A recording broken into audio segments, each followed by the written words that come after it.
As supostas psicografias que levam o nome de Humberto de Campos são comprovadamente uma farsa. Elas não mostram semelhanças seguras com a obra original do autor e revelam diferenças que entram em choque com a mesma. Mas o que poucos percebem é que isso traz um forte indício de revanche.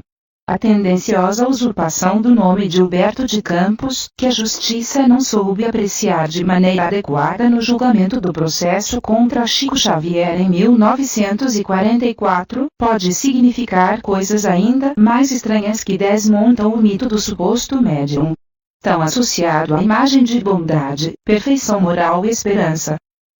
Deixando de lado a memória curta, que protege o tão adorado mito do suposto médium mineiro, vamos voltar a 1932, quando Humberto de Campos ainda estava vivo e Chico Xavier lançava sua primeira obra, a suposta psicografia poética Parnaso de Além-Túmulo.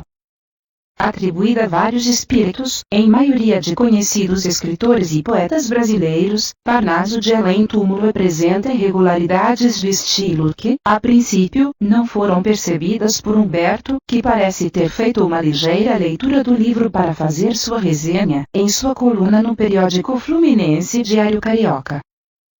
Humberto de Campos dividiu sua resenha em duas partes, uma publicada em 10 de julho, intitulada Poetas de Outro Mundo, e outra, no dia 12, intitulada Como Cantam os Mortos.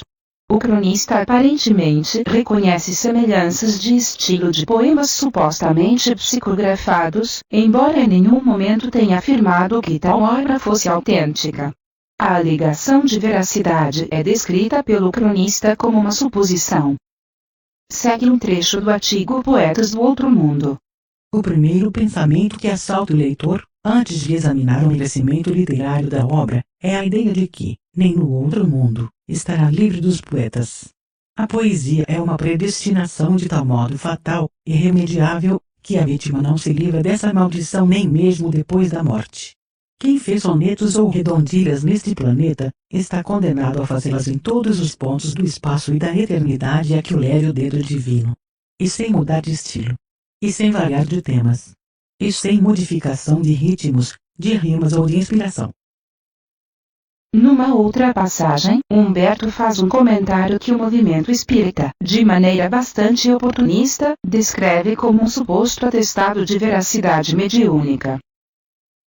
Eu faltaria, entretanto, ao dever que me é imposto pela consciência, se não confessasse que, fazendo versos para a pena de Francisco Cândido Xavier, os poetas de que é intérprete apresentam as mesmas características de inspiração e de expressão que os identificavam neste planeta. Os temas abordados são os que os preocupavam em vida. O gosto é o mesmo. E o verso obedece, ordinariamente, à mesma pauta musical. Mas o que chama a atenção é um comentário dotado de ironia, em que Humberto de Campos passa a rejeitar as obras literárias do além por ver nas mesmas uma concorrência desleal com a literatura produzida pelos vivos. Segue outro trecho. Por enquanto eu quero, apenas, pôr de sobreaviso os poetas vivos contra o perigo que a todos nos ameaça com a ideia que tiveram os mortos de voltar a escrever neste mundo, em boa hora, abandonado por eles. Se eles voltam a nos fazer concorrência com os seus versos perante o público e, sobretudo, perante os editores, dispensando-lhes o pagamento de direitos autorais, que destino terão os vivos que lutam, hoje, com tantas e tão poderosas dificuldades? Muito provavelmente, Chico Xavier não gostou do desfecho do primeiro artigo. Ele queria um reconhecimento do primeiro livro publicado, já que era um caipira de 22 anos em busca de sucesso.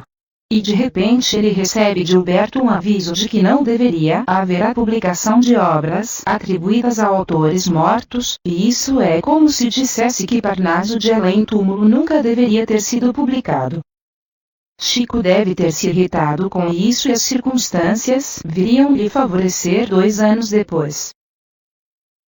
Humberto, que na ocasião da resenha, estava lançando um livro com o nome de Monstro e Outros Contos, o que sugere que sua impressão sobre a obra de Chico Xavier não fosse muito aprofundada, estava muito doente em 1934.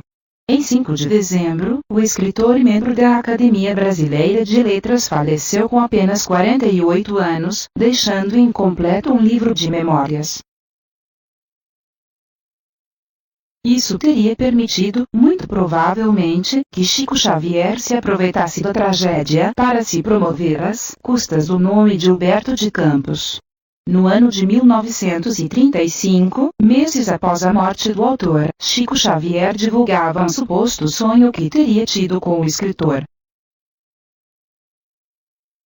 Há mais de um mês tive um sonho engraçado.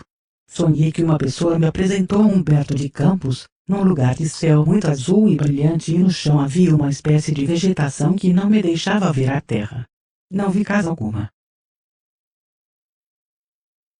O que me impressionou mais é que as pessoas que eu via estavam sob uma árvore muito grande e tão branca que, quando o sol batia nas suas frontes de folhas muito delgadas, parecia uma árvore de cristal.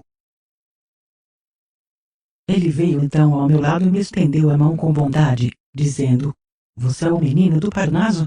Disse-me mais coisas das quais não posso me recordar. Que diz o amigo de tudo isto? Seria minha imaginação? Não sei. Em todo caso, mando estas páginas para o senhor ler. A carta de Chico Xavier foi endereçada a Manuel Quintão, membro dirigente da Federação Espírita Brasileira. E isso dá indícios a um plano tendencioso, porque, embora tivesse rendido uma longa e suposta parceria entre Chico e Humberto, ela apresenta problemas quanto ao estilo expresso, que entram em conflito com a obra original do autor maranhense. O escândalo culminou num processo movido pelos herdeiros de Humberto de Campos. A viúva, Catarina Vergolino, e os 3 filhos, Henrique, Maria de Lourdes e Humberto de Campos Filho, este mais tarde um produtor de televisão. Só Maria de Lourdes preferiu acompanhar à distância o processo, apenas dando apoio, mas não participando diretamente da ação. A ação judicial foi representada pelo advogado Milton Barbosa, que, analisando as supostas obras espirituais, reconheceu, com muita facilidade, vários problemas de estilo, sobretudo pela qualidade inferior da obra dita mediúnica em relação ao que Humberto deixou em vida. O presidente da Federação Espírita Brasileira, Antônio Vantuil de Freitas, tentou desmentir tais constatações, sem convencimento. E Chico tentou divulgar uma mensagem de seu mentor Emmanuel, alegando que o estilo do suposto espírito era o do homem-espírito, também não convencendo. Da parte da FEB, a defesa foi representada pelo advogado Miguel Timpone, que mais tarde lançou um livro sobre o assunto, A Psicografia ante os Tribunais. O julgamento ocorreu em julho de 1944 e, no final do processo, foi divulgada uma carta atribuída ao espírito de Humberto de Campos no dia 15. Era um suposto apelo do espírito para seus familiares, no qual se identifica a combinação dos estilos de Antônio Vantuil, presidente da FEB, e Chico Xavier, e apelam para coisas muitíssimo estranhas como defender o desprezo à identidade de uma obra. Exige meus filhos a minha patente literária e, para isso, recorrem à petição judicial.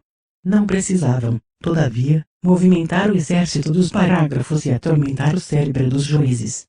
Que é semelhante reclamação para quem já lhes deu a vida da sua vida? Que é um nome, simples ajuntamento de sílabas, sem maior significação? Ninguém conhece, na terra, os nomes dos elevados cooperadores de Deus, que sustentam as leis universais. Entretanto, são elas executadas sem esquecimento de um tio. Neste citado trecho, observa-se claramente o estilo de Chico Xavier em boa parte do parágrafo. A atitude um tanto estranha de desprezar a patente literária, no entanto, foi insuficiente para se atestar a farsa, pois os juízes, em ato falho, estavam mais preocupados com o enunciado da ação judicial em si, que era apenas analisar se a obra supostamente mediúnica era verdadeira ou não. sem entender a relação das leis de direitos autorais da época com a questão das obras supostamente produzidas após a morte, os juízes decidiram pela improcedência do processo, terminando a ação judicial num empate, frustrando as expectativas do episódio, que teve destaque na imprensa.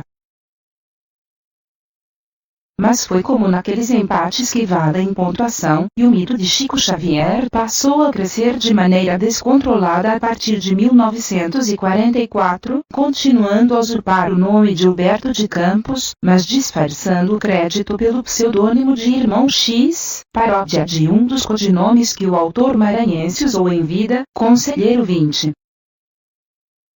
Mais tarde, a própria carteirada religiosa de Chico Xavier favoreceria o vínculo com Humberto de Campos, causando deslumbramento entre os seguidores do suposto médium e criando uma pretensa obra sob o nome do maranhense, paralela àquela que o autor lançou em vida, em que pesem as terríveis irregularidades que confrontam com o estilo original do escritor. Foi quando Chico conquistou a confiança daqueles que moveram o processo contra o suposto médium, abrindo o caminho para o fortalecimento do ídolo religioso que conhecemos. Nunca foi tão fácil levar vantagem em tudo, através da religião.